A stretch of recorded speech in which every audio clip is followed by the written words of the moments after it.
तिनसुकिया बड़ा बाजार स्थित श्याम ऑफसेट ने 22 अप्रैल को 25 वर्ष पूरे कर लिए। 22 अप्रैल 1999 में तिनसुकिया के बेरोजगार युवक श्याम सुंदर खाउंड ने प्रधानमंत्री रोजगार योजना के तहत श्याम ऑफसेट नामक डिजिटल प्रिंटिंग प्रेस की नींव रखी थी, जो आज बट वृक्ष बन चुका है। सुदक्ष मंच कलाकार श्याम सुंदर खाउंड की लगन एवं मेहनत की वजह से आज तिनसुकिया जिले के साथ पूरे ऊपरी असम में श्याम ऑफसेट एक जाना पहचाना नाम है। कभी के बेरोजगार श्याम सुंदर खाउंड आज करीब 22 लोगों को रोजगार देने में सक्षम है। 22 अप्रैल को श्याम ऑफसेट की वर्षगांठ मनाई गई।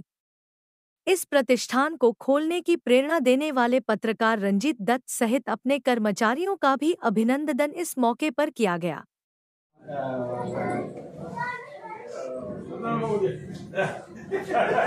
प्रेरणात श्यामे एदिन प्रेस खुलिছিলে 25 বছৰ সম্পূৰ্ণ হ'ল, কি ক'বা?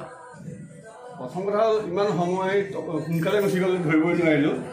25 বছৰ এজন পূৰ্ণাংগ যুৱক হ'ল প্ৰেছৰ কাৰণে ভাল লাগিলে।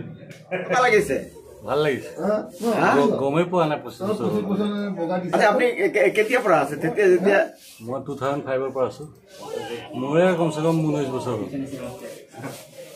19 বছৰ? 19 বছৰ এই ভিডিঅ' কিমান হ'ল জানো? এইটো আমাৰ পুৰা চবতকৈ পুৰণা। কিমান বছৰ হ'ল? 23 বছৰ হ'ল। 23 বছৰ। কেনেকুৱা লাগিছে আজি? হা? আপোনাৰ কিমান হ'ল? মোৰ বেছি নাই, 2 বছৰমান হৈছে, 2.5 বছৰ। 2 বছৰত কেনেকুৱা পালে? 2 বছৰত ভাল লাগিছে। টিমটোৰ লগত কাম কৰি বেছি ভাল লাগিছে আৰু কামবোৰ খুব নিট এণ্ড ক্লিন কৰিছে।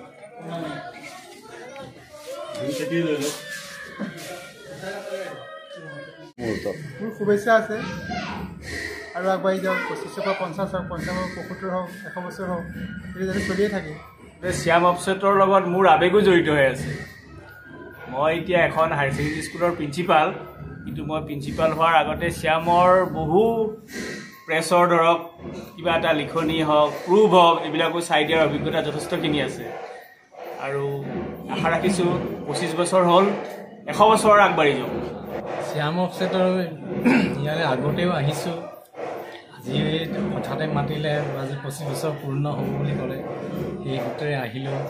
এই শ্যাম অফছেটৰ লগত আমাৰ বহুতখিনি যোগাযোগ আছে, আগৰ পৰাই আমাৰ ইয়াৰ লগত সন্নিৱিষ্ট। আমাৰ জ্যোতি সাহিত্য চৰা বুলি এটা অনুষ্ঠান আছিলে, সেই অনুষ্ঠানৰ কাৰণে শ্যাম অফছেটে অনেক যিখিনি কাৰ্য কৰি তেখেত আমাৰ যিখিনি আলোচনীখন আছিলে, আমাৰ সেই আলোচনীখন আমাৰ জ্যোতি বুলি আলোচনী আছিলে, ইয়াতে আমাৰ একেৰাহে ইয়াত প্ৰচাৰিত হৈছিলে। সেই ফালৰ পৰা ইয়াত শ্যাম অফছেটৰ অৱদান বহুতখিনি বেছি। আৰু তেওঁৰ পিতৃগৈ থাকোঁতে ইয়ালৈ আহিছোঁ, আজি তেখেত নাই। তেখেত থকা হ'লে আৰু কিছু यार मैंने जीपाल हुई थे क्या आपके पड़ोसी के एक अनुष्ठान का आज 25 साल पूरे हो गए? हाँ, 25 साल पूरा होने के शुभ अवसर पर हम उनको शुभेच्छा देते हैं और इस प्रेस का भी उन्नति का कामना करते हैं। और 25 साल हुआ और शुरुआत से ही हम श्याम ऑफसेट से जड़ित है और श्याम भी हमारे एकदम नज़दीकी पड़ोसी है और इनका उन्नति भी कामना करता हूँ। 4 বছৰ আগত বিয়াৰ 4 বছৰ আগত এই অনুষ্ঠানটো গঢ় লৈছিলে, আজি 25 বছৰ সম্পূৰ্ণ হ'ল, কেনেকুৱা পালে? কি বুলি ক'ম আৰু, মানে একদম এটা গছপুলি যেতিয়া ৰুইছে, সেই গছপুলিটো ৰোৱাৰ পৰা মই এখেত লগত আছোঁ আৰু গছপুলিটো এতিয়া পুৰঠ হ'বলৈ গৈ আছে, মানে সম্পূৰ্ণ পুৰঠ হোৱাও নাই, এতিয়া আৰু হ'ব বুলি আশা কৰিছোঁ। আৰু ৰাইজৰ সহযোগৰ কাৰণে আচলতে আমাৰ প্ৰেছটো বহুতখিনি আগবাঢ়ি গৈছে। এই ৰাইজৰ মৰম, যেতিয়া ৰাতি 12টা-1টা বজালৈকে তেখেত প্ৰেছৰ কামত লাগি থাকে, তেতিয়া আমনি পায় নাপায়? প্ৰথম বিয়া হোৱাৰ পিছত আমনি পাইছিলোঁ, পিছত গম পালোঁ আচলতে ৰাইজৰ কাৰণে কাম কৰে। অফছেট বুলি ক'লে বহুত মানে তিতা মিঠা অভিজ্ঞতা বহুত আছে, কিন্তু সেইখিনিয়ে লৈ পেলাই আজি শ্যাম অফছেট মানে অসমৰ এটা জনপ্ৰিয় নাম হৈ উঠিছে বুলি মোৰ বিশ্বাস। আচলতে 1999 চনত PMRY লোন লৈ প্ৰেছটো খুলিছিলোঁ। প্ৰথমতে DTP চেণ্টাৰ আছিলে, তাৰপিছত লাহে লাহে ষ্টেপ বাই ষ্টেপ 2-এটাকৈ মেচিন লৈ আজি 25টা বছৰ সম্পূৰ্ণ হৈছে।